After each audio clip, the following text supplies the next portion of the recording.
এই দেখো কি আসছে দেখো। আরে এসে গেছে দেখো। এসে গেছে? আরে কি এসে গেছে দিদি? হান্ডি চিকেন, তার সাথে দেখো বিরিয়ানি। এটা হান্ডি চিকেন চলে এসেছে? একদম দাদা, এটা হান্ডি চিকেন চলে এসেছে, তার সাথে রয়েছে হান্ডি বিরিয়ানি। আছে কি জানো?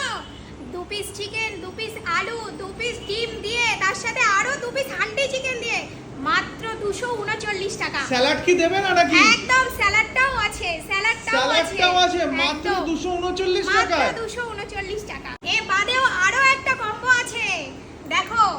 এখানে আছে ভেজ চাও, এখানে আছে চিকেন চাপ, এখানে আছে চিকেন কাটলেট, স্যালাড, তার সাথে কি আছে জানো? তার কি সাথে আছে? কি হান্ডি বিরিয়ানি। হান্ডি বিরিয়ানি? হান্ডি চিকেন বিরিয়ানি। রেট কত জানো? মাত্র 200 টাকা। মাত্র 200 টাকা? মাত্র 200 টাকা। আরে দিদি, এত কম দামে এত সুস্বাদু খাবার দিচ্ছ কি করে? আর এটা